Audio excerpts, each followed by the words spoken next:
Okey, Assalamualaikum semua dan salam sejahtera. Diharapkan semua murid saya berada dalam keadaan sihat dan sejahtera. Kalau kurang sihat pun diharapkan dapat stay bersama-sama dengan saya sampai ke akhir video. Okey, bersama-sama dengan laptop masing-masing, dengan phone masing-masing untuk dengar video saya lah. Okey, so hari ini anda semua bersama-sama dengan saya iaitu Cikgu Yatim untuk belajar sains tahun 4. Okey, dan topik pada tahun ini, okey, kita akan mulakan dengan kemahiran proses sains di mana kita akan ulang balik apa yang kita dah belajar pada tahun 3 dan kita akan tambah advance sikit lah. Okey, takkan sama yang kita belajar kan. Jadi sebelum kita meneruskan pembelajaran kita pada hari ini, marilah sama-sama kita berdoa semoga diterangkan hati, dapat menerima pelajaran dengan sempurna dan dapat ingat sampai bila-bila. Okey, sama-sama kita berdoa Okay. Bismillahirrahmanirrahim. Allahumma aftah alaina hikmataka wanshur alaina min khazaini rahmatika ya arhamar rahimin. Rabbi shrah li sadri wa yassir li amri wahlul 'uqdatam min lisani yafqahu qawli. Amin amin ya rabbal alamin. Alhamdulillah, semoga dengan doa yang kita baca tadi dapat menerangkan hati kita. Okay. Allah bagi kita terang hati, dapat faham apa yang saya ajar dan dapat ingat sampai bila-bila. Okay. Dan hari ini kita belajar secara santai lah, santai di rumah masing-masing. Tak macam selalu dekat sekolah kan. Kita belajar dekat meja, hari ini kita akan belajar di uh, apa nama rumah masing-masing, laptop masing-masing. Okey. Jadi bolehlah kalau nak minum ke, nak makan ke sambil-sambil belajar ni kan. Okey, jadi saya pun tak nampak apa yang awak buat. Jadi bolehlah teruskan aktiviti dan sambil kita belajar. Jadi hari ini kita akan kupas topik kemahiran proses sains. Okey, sebelum ni kita pernah pun belajar sebenarnya tahun 3 kemahiran proses sains. Jadi kita nak refresh balik. Saya harap anda semua ingat dan kita akan tambah pengetahuan yang ada yang mana sebelum ni kita belajar kemahiran proses sains sikit je masa tahun 3 kan. Jadi hari ni kita akan belajar dengan lebih lanjut ataupun lebih advance. Okey, seterusnya kemahiran proses sains. Apa itu kemahiran proses sains? Okey, ramai yang murid sebelum ni okey bila masuk saja darjah 4 ataupun masuk darjah 3 je, okey dia akan tanya ke saya, "Cikgu, kenapa kita nak belajar kemahiran proses sains ni? Saya nak belajar sains lah, saya nak belajar uh, tentang tumbuhan, saya nak belajar tentang haiwan." Okey, sabar dulu, okey. Jadi kita akan belajar tu nanti. Tapi dengan syarat kita kena mahir dengan kemahiran proses sains. Okey, kenapa kita kena mahir dengan kemahiran proses sains ni? Kenapa kita perlu mahir? Okey, nama pun kemahiran proses sains kan. Jadi bila kita nak belajar sains, kita kena tahu kemahiran proses sains. Jadi apa itu kemahiran proses sains? Kita tengok. Okey, kemahiran proses sains adalah kemahiran yang diperlukan untuk mencari jawapan kepada sesuatu masalah atau membuat keputusan secara bersistem. Nampak tak dekat sini? Okey, kemahiran proses sains ni memang diperlukan untuk kita belajar sains. Jadi bila kita nak belajar sains, kita akan mencari jawapan, kita akan jumpa masalah, kita akan buat keputusan nanti bila kita belajar sains, belajar tumbuhan, belajar haiwan, belajar fizikal, belajar bumi dan alam semesta. Semua tu kita akan perlukan kemahiran proses sains untuk kita jawab ataupun kita membuat keputusan secara bersistem. Barulah namanya belajar sains. Okey. Jadi kita tengok apa yang kita akan belajar untuk kemahiran proses sains. Sebenarnya kemahiran proses sains ni ada 12 semuanya. Okey, tapi masa tahun 3 kita cuma belajar 3 saja, iaitu kemahiran proses sains atau kita panggil ataupun kita uh, ringkaskan kepada KPS. So bila kita sebut saja KPS, itu adalah kemahiran proses sains. Pertama sekali kita belajar tentang memerhati, kemudian mengelas dan mengukur menggunakan nombor. Jadi saya harap semua masih ingatlah apa itu memerhati, apa itu mengelas, apa itu mengukur menggunakan nombor. Sebab kita akan tambah lagi. Ingat tadi saya kata ada 12. Jadi kita hari ini kita ambil 3 saja, tak nak banyak-banyak. Okey, banyak-banyak kan nanti lupa. Jadi hari ini kita ambil 3 saja, iaitu apa dan kita pun dah belajar masa tahun 3 dulu. Okey. Jadi kita teruskan. Apa itu? Dalam proses sains yang pertama iaitu memerhati. Okey. Cuba kita tengok dia punya definisi dia kat sini. Okey, memerhati adalah menggunakan deria untuk mengumpulkan maklumat tentang objek atau fenomena. Okey, cuba kita tengok kat gambar budak ni. Okey, gambar budak ni kan. Ni. Ni gambar budak ni. Apa yang dia tengah buat tu? Okey. Dia tengah buat apa? Okey, dia letakkan pensel dekat dia punya hidung. Okey, mungkin dia sedang buat satu kemahiran proses sains iaitu memerhati menggunakan deria hidung. Okey, jadi bila kita belajar sains, memerhati ni bukan hanya menggunakan mata. Okey, biasa kalau kita tengok, okey, aku perhati je budak ni kan, kita perhati menggunakan mata. Tapi sebenarnya bila kita belajar sains, okey, memerhati ni dekat sini kita tengok, memerhati ni dia highlight sini menggunakan deria. Okey, deria. Kita ada berapa deria? Kita ada lebih kurang 5 deria. Okey. Okey, 5 deria yang mana kita akan gunakan kesemua deria ni untuk membuat kemahiran proses sains memerhati. Okey, untuk kita mengumpulkan maklumat tentang objek atau fenomena. Okey. Jadi apa deria yang kita ada? Okey, dekat sini. Kita boleh gunakan ni telinga, ni organ ni lah.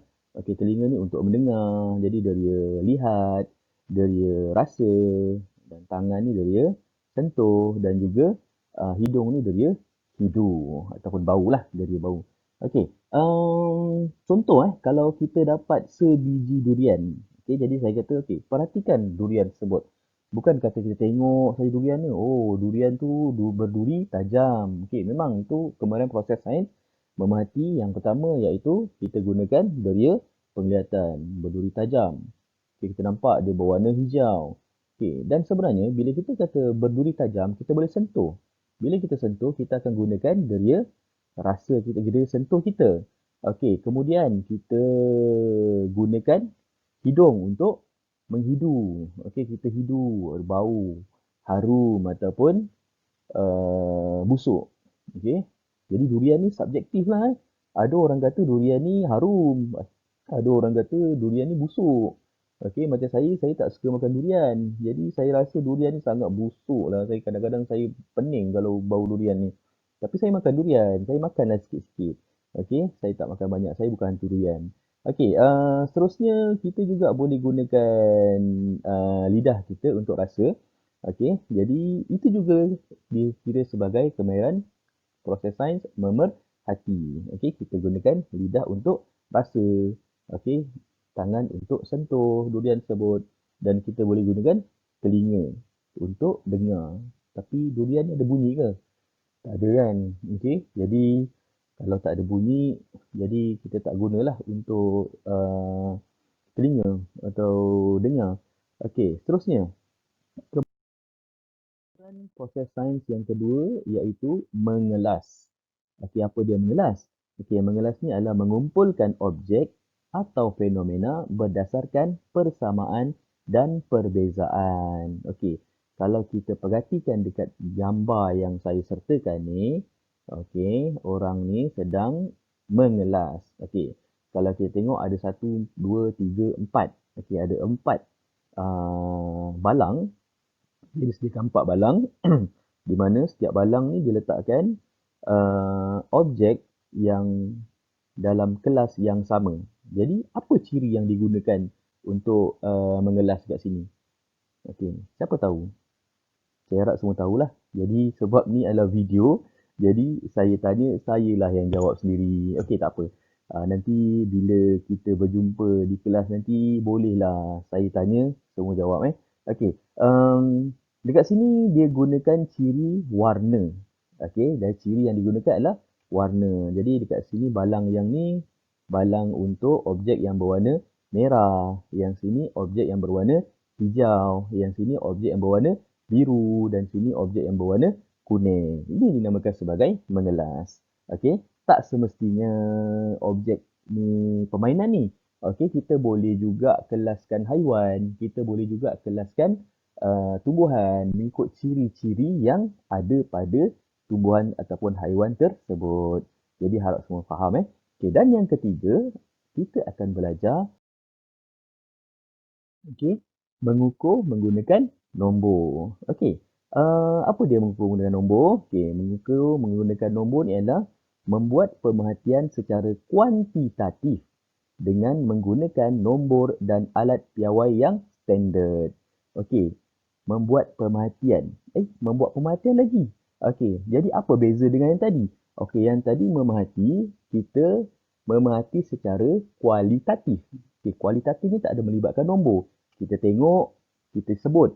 Okey, kita sebut ciri dia, bukan kita sebut dia punya apa yang kita lihat. Okey, contohnya macam durian tadi kan, kita nampak dia berwarna hijau, kita nampak duri dia tajam. Bila kita rasa, duri dia tajam, betul? Kalau kita rasa dengan lidah, dia punya rasa manis, sedap dan sebagainya. Okey. Tapi mengukur menggunakan nombor ni adalah sebenarnya pemerhatian juga, tetapi dia secara kuantitatif. Okey, kuantitatif di mana berkaitan dengan kuantiti lah. Bila kita sebut kuantitatif, kuantiti dia mesti berkaitan dengan nombor. Jadi kalau kita tengok contoh yang saya bagi kat sini, alat yang saya bagi kat sini, ini adalah pita, apa ni? Nama dia? Pita ukur. Biasa kita nampak benda ni dekat mana? Dekat mana kita nampak benda ni? Okey, kita boleh nampak dekat tukang jahit. Okey, tukang jahit baju. Dia akan pegang pita ukur tu, dia akan ukur saiz badan kita untuk menjahit baju. Jadi ukur tu kalau kita tengok dekat situ ada berkaitan dengan nombor. Jadi dia tahulah badan kita ni besar ke kecil ke kan. Okey, dan sebelum ni kalau memerhati saja, okey, kita tahu badan orang tu besar, tapi besar mana? Jadi untuk melanjutkan pemerhatian tadi, jadi dia mengukur menggunakan nombor. Jadi kemahiran ketiga atau kemahiran proses sains yang ketiga adalah mengukur menggunakan nombor. Jadi kita teruskan. Okey, kita teruskan dengan aktiviti. Okey, supaya kita lebih faham. Jadi aktiviti yang pertama yang kita nak buat, okey, kalau dekat dalam kelas kita boleh buat lah. Tapi ni sebab dekat rumah masing-masing, jadi bolehlah buat di rumah masing-masing. Okey. Ini adalah aktiviti yang ada dalam buku teks sebenarnya. Okey. Dalam buku teks ada aktiviti ni dan semua boleh rujuk buku teks nanti bila dah dapat. Nanti boleh buat lah. Okey, jadi tajuk aktiviti ni adalah payung terjun. Okey, alatan dan bahan yang diperlukan adalah gunting, pisau, pembaris, kertas surai, benang, klip kertas, batu, jam randik dan juga pita pelekat. Okey, kertas surai. Nanti kan ada pula yang tanya saya, apa itu kertas surai? Kertas surai ni adalah satu kertas yang tipis. Okey, yang tipis biasanya kita buat untuk melukis lah, kita nak tekap. Biasa tukang jahit pun akan gunakan kertas surai ni untuk sebelum dia potong baju. Jadi dia surai, okey, ukuran, kemudian dia potong kain ikut kertas surai tadi.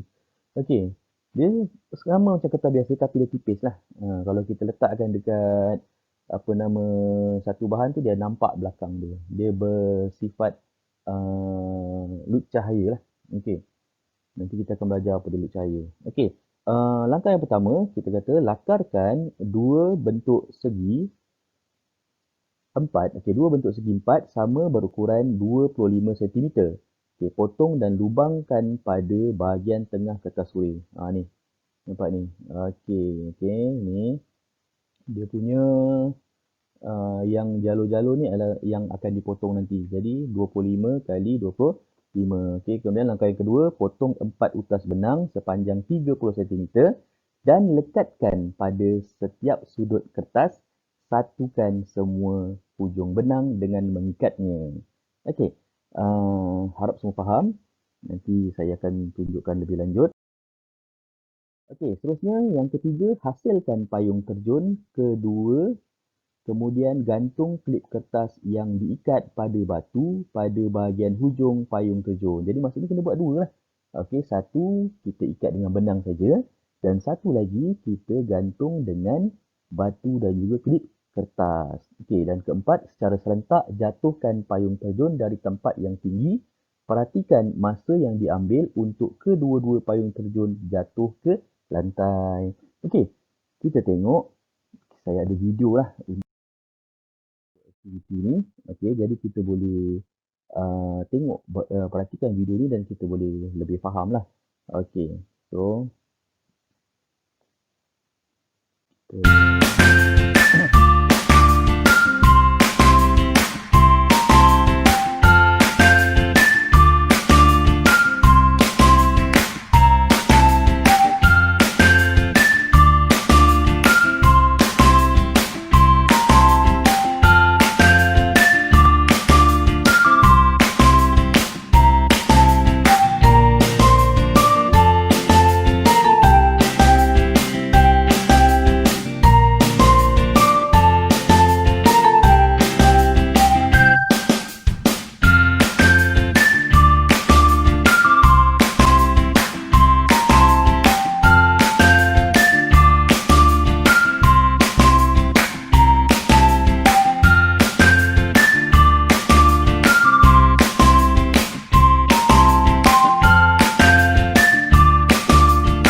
okey, selesai video tadi. Kita dapat lihat daripada mula dia buat sampailah eksperimen tu dijalankan, sampailah dia memerhatilah. Maksudnya dia perhatikan payung terjun mana yang akan jatuh dahulu. Kalau kita perasan, yang murid yang sebelah sini tadi, dia lepaskan payung terjun yang ada batu, kemudian yang ni yang tiada batu. Okey, yang ni kita panggil payung terjun A, yang ada batu ni, yang tak ada batu ni kita panggil payung terjun B. Okey. Jadi persoalan dia sekarang, kita payung terjun manakah yang jatuh lebih cepat? Okey, agak-agak yang mana tadi? Cuba kita ingat balik. Okey, kalau tak ingat kita boleh patah balik tadi. Nanti boleh rewind sendirilah. Okey, tengok balik yang payung terjun A ataupun yang B jatuh dulu. Agak-agak yang mana? Okey, kita cuba jawab kat sini. Okey, so soalan 1, payung terjun A ke B? Okey, yang ada batu ataupun yang tak ada batu. Jadi, sebenarnya payung terjun A yang jatuh dahulu. Okey, jadi di sini sebenarnya kita sedang menjalankan satu proses ataupun kemahiran proses sains, iaitu memerhati. Okey, kita perhatikan payung terjun yang mana jatuh dahulu dan yang mana jatuh kemudian. Jadi sebenarnya kita sedang menjalankan kemahiran proses memerhati. Okey, kita tengok gunakan mata, kita tahu yang mana satu jatuh dahulu. Okey, so yang 2. Okey, soalan 2.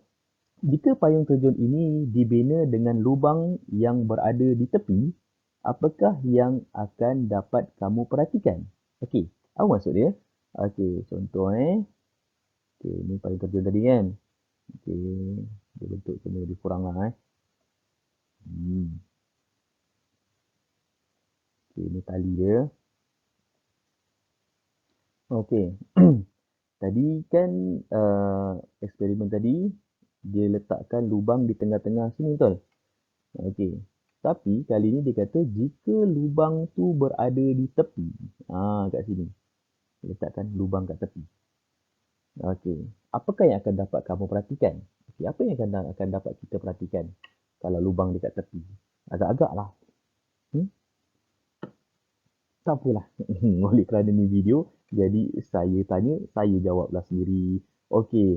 So, secara logiknya lah, kalau dia lubang dia berada di tengah, jadi payung terjun tu akan jatuh lurus ke bawah, betul?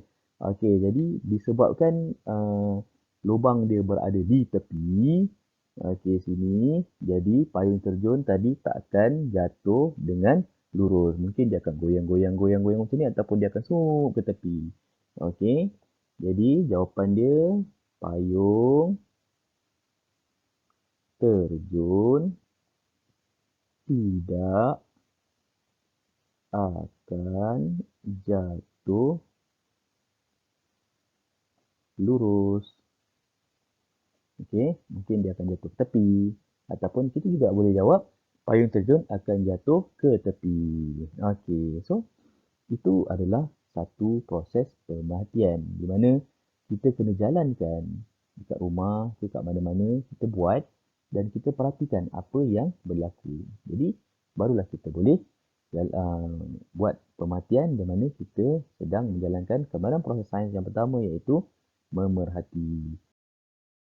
Okey, aktiviti yang kedua, seterusnya mengelaskan objek. Okey, pembaris kayu. Okey, alat dan bahan yang kita perlukan adalah pembaris kayu, batang aiskrim, sudu besi, pinggan kaca, kanta, guli, kayu hoki. Okey, semua alat-alat ni sebenarnya ada dekat sekolah kita lah. Okey, kayu hoki ada. Okey, kanta dekat bilik sains ada.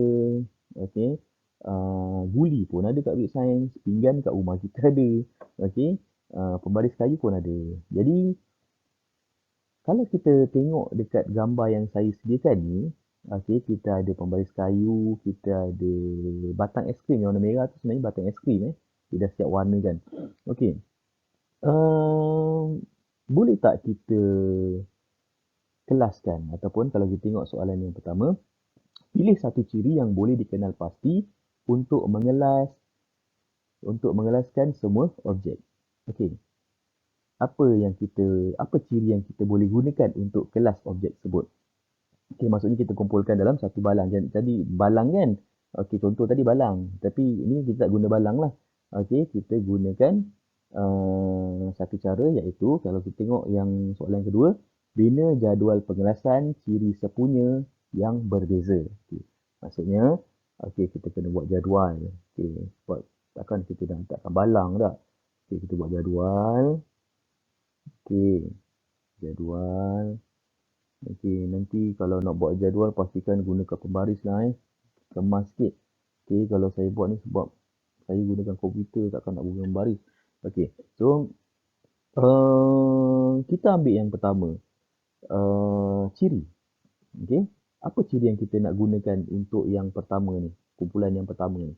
Okey, kita nak masukkan, maksudnya ciri yang sepunya. Sepunya ni maksudnya apa?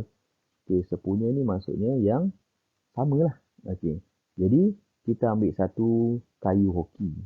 Okay, kayu hoki kita sama dengan pembaris kayu. Jadi, maksudnya ciri yang kita akan gunakan dekat sini adalah bahan tersebut diperbuat daripada kayu. Okey. Alright. Okey, seterusnya bahan yang kedua kita boleh ambil dia diperbuat daripada kaca.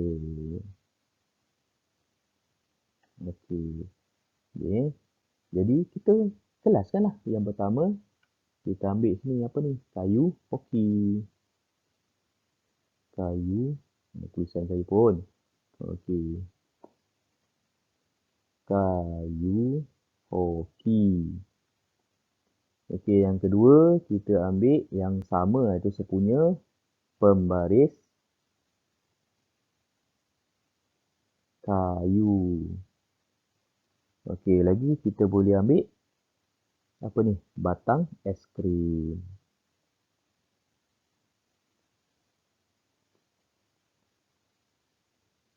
Okey, seterusnya yang diperbuat daripada kaca. Okey. So, yang pertama pinggan kaca. Okey, kemudian guli. Okey, dan yang terakhir kanta. Kanta pembesar. Kanta kan? Okey. So, sebenarnya ini kita sedang menjalankan satu aktiviti iaitu mengelas. Okey, jadi mengelas pastikan dia ada ciri. Okey, ini kita panggil sebagai ciri. Okey, kita tahu ciri dia, ciri sepunya. Maksudnya kayu hoki sama dengan pembaris, sama dengan pembaris kayu, sama dengan batang aiskrim. Okey, jadi itu adalah ciri sepunya. Yang berbeza, maksudnya berbeza dengan yang sebelah sini. Okey. Kayu berbeza dengan kaca, iaitu pinggan kaca, guli dan juga kantar. Itu adalah aktiviti mengelas dalam kemahiran proses sains. Jadi harap semua faham yang kedua. Okay, dan yang ketiga, okay, kalau kita perasan tadi sebenarnya masa kita menjalankan aktiviti yang pertama, ada satu alat yang digunakan iaitu jam randik. Okey, jadi ini adalah jam randik. Jadi sebenarnya sambil kita memerhati, kita buat memerhati yang mana sampai jatuh dulu, yang mana jatuh kemudian payung terjun A ataupun B, kita juga memerhati menggunakan jam randik. Jadi bila kita gunakan jam randik, kita buat pemerhatian secara kuantitatif. Okey, jadi bila kuantitatif itu adalah mengukur menggunakan nombor. Okey. Jadi ini adalah jam randik yang ada dekat bilik sains sekolah kita lah. Okey, jam randik ni agak mencabar sikit untuk dibaca. Okey, tak macam jam randik yang berada dekat luar tu secara digital, senang sangat. Okey, macam tak best lah. Jadi saya pilih jam randik yang ni supaya kita boleh faham. Okey. Macam mana nak baca Okey, cuba kita tengok dekat sini. Okey, dia bermula pada nombor 60. 60 ni kita anggap sebagai kosong lah sini. Okey, kosong saat. Okey, biasa masa kita ukur dalam keadaan saat lah. Okey, untuk yang besar ni, bulatan yang besar ni, okey, ini adalah untuk saat. Okey, dan bulatan yang kecil sini adalah untuk minit. Okey, jadi kita tengok kat sini. Berapa saat sebenarnya dekat jam randik ni, maklumat dia. Okey, ini adalah 4 saat. Okey, sebab sini 5 saat, belakang 5 ada 4. Okey, jadi dia adalah 4 saat. Kenapa 4 saat? Okey, cuba kita tengok yang sini. Okey, yang sini dekat yang apa nama bulatan yang kecil ni, dia bermula daripada kosong. Jadi, dia 0 minit 4 saat. Jadi, kita tetap baca dia sebagai 4 saat. Okey, dan andai kata, uh, jarum ni berada di sini. Okey, berada di sini. Okey, berada di sini berada di sini. Okey, itu maksudnya 15 saat. Tetapi jika jarum yang pendek ini berada di nombor 20 sini, jadi bacaannya adalah 20 minit 15 saat. Okey. Jadi harap semua fahamlah cara membaca ataupun cara menggunakan jam randik. Okey. Jadi sebenarnya bila kita gunakan jam randik, ada nombor. Jadi itu sebenarnya kita sedang menjalankan kemahiran proses sains yang ketiga iaitu mengukur menggunakan nombor. Okey, seterusnya. Okey, yang tak ada masalah. Semua ada, kan? Jadi pembaris. Saya rasa semua ada pembaris. Pensel, semua ada pensel. Jadi aktiviti ni kita boleh jalankan sama-sama dekat rumah. Okey. Pertama sekali. Okey, kalau kita perhatikan dekat sini, sentimeter. Dia ada kat situ ada sentimeter Ini adalah sentimeter. Okey, jadi bila unit dia sentimeter, jadi bila kita ukur berakhir mesti kita sebut unit dia iaitu sentimeter. Okey. So, agak-agak berapa sentimeter panjang pensel ni? Berapa sentimeter? Okey, senang saja sebab dia berada di sini. Okey. Jadi sini letakkan nombor 11. Jadi panjang pensel ini adalah 11 cm. Dan sebelum saya terlupa, pastikan bila kita nak mengukur sesuatu objek, pastikan kita mula dengan sifar sini. Okey. Nombor kosong lah sifar. Okey. Jadi bila kita mulakan dengan sifar dan kita berada sifar di sini dan kita tengok 1 2 okey, sifar 1 2 3 4 5 6 7 8 9 10 11. Jadi kat sini ada nombor 11. Jadi panjang pensel ni adalah 11 cm. Okey, berbeza pula dengan yang bawah ni. Agak-agak berapa panjang pensel ni? Okey. Dan anak murid saya yang sebelum ni ramai yang cakap panjang pensel ni adalah 14 cm cikgu. Oh, dengan yakin dia cakap 14 cm. Betul ke 14 cm? Okey. Jadi kita tengok dekat sini. Tadi saya kata apa-apa ukuran ataupun nak mengukur mestilah bermula dengan sifar. Jadi dekat sini adakah ini sifar? Okey, dia bermula dengan nombor 3. Betul? Jadi secara mudahnya disebabkan ini bermula dengan nombor 3, kita akan anggap 3 ni adalah sifar. Okey. Jadi kita kira daripada sini sifar 1, 1, 2, 3, 4, 5, 6, 7, 8, 9, 10, 11. Walaupun dia 14, jadi jawapan ni sebenarnya salah. Yang betul adalah 11 cm. Sama pula dengan yang ni. Sebenarnya ini adalah pensel yang sama. Saya letakkan dekat bawah. Jadi saya tak ada potong apa pun. Jadi memang panjang yang sama. Cuma kita gerakkan dia ke bermula daripada nombor 3. Okey, jadi selesailah ketiga-tiga aktiviti yang kita jalankan pada hari ini. Okey, iaitu aktiviti yang pertama mengelas, yang pertama memerhati, yang kedua mengelas dan yang ketiga mengukur menggunakan nombor. Jadi saya harap semua faham dan boleh ingat apa itu memerhati. Okey, memerhati adalah menggunakan deria untuk mengumpulkan maklumat tentang objek atau fenomena. Okey, kemudian mengelas, mengumpulkan objek atau fenomena berdasarkan persamaan dan perbezaan. Ingat balik, nanti boleh ulang-ulang balik video saya. Okey, kemudian dan yang ketiga, mengukur menggunakan nombor, iaitu membuat pemerhatian secara kuantitatif dengan menggunakan nombor dan alat piawai yang standard. Okey, jadi sebelum saya terlupa, apa itu alat piawai yang standard? Okey, alat piawai yang standard ni maksudnya alat yang digunakan di seluruh dunia. Okey, sama. Okey, macam contoh tadi saya kata sentimeter kan. Okey, sentimeter ni kalau kita bawa pergi negara mana-mana pun dekat Malaysia kita apa sebut sebagai sentimeter. Betul? Dekat Malaysia kita tak pakai SM sebab kalau ikutkan ejaan sentimeter bermula dengan S sentimeter kan. S I N T I M E T E R. Okey, sentimeter kan. Okey, jadi tapi kita tak gunakan SM, kita gunakan CM juga. Itu dinamakan sebagai standard. Okey. Jadi kalau kita pergi negara mana-mana pun, pergi negara India ke, kita sebut saja CM, dia tahu oh sentimeter. Jadi itu adalah yang standard. Okey. Jadi saya rasa itu saja untuk pelajaran kita pada hari ini dan saya harap saya berharap lah. Okey, saya berharap semua boleh jalankan aktiviti tiga-tiga aktiviti ni di rumah masing-masing lah. Okey, contohnya memerhati. Okey, kita boleh tengok kat rumah kita contoh ada kucing kan. Okey, jadi kita perhati kucing tu. Okey, apa ciri yang kita boleh tengok pada kucing tu? Okey, kucing tersebut gemuk, contohnya kucing tersebut besar. Okey, kucing saya besar. Okey, itu adalah satu proses memerhati. Okey, kucing saya berbulu halus. Okey, kucing saya mempunyai taring. Itu adalah memerhati. Okey, kemudian kita nak mengelas. Okey, kita tengok. Kita nampak kucing, kemudian kita nampak apa lagi kat rumah kita? Kucing dengan arnab contohnya. Okey, kita ada kucing dengan arnab.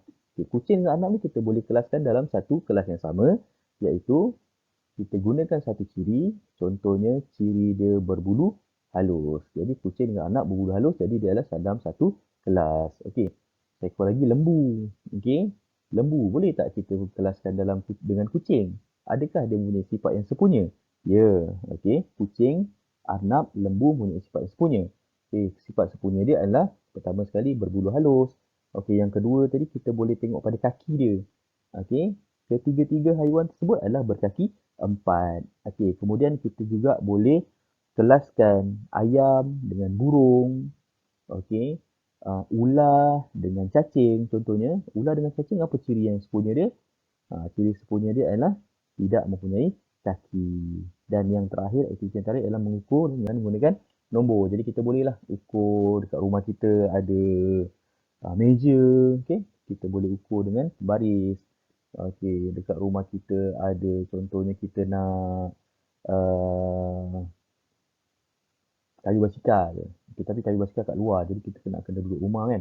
Okey, kita uh, apa nama, nak makan. Okey, nak makan, ada pinggan.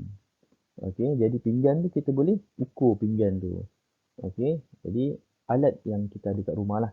Jadi saya harap semua boleh menjalankan aktiviti aktiviti tu, sebab sebelum saya akhiri video saya, okey, perlu diingat kemahiran proses sains ada 12.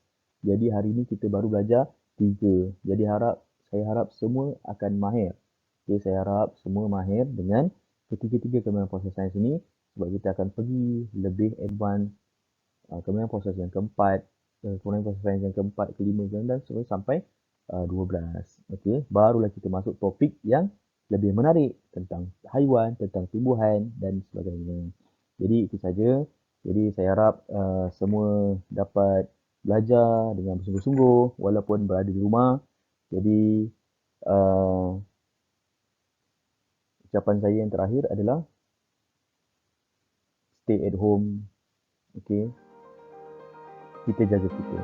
So saya harap semua dalam keadaan sihat sampai bila-bila. Bye.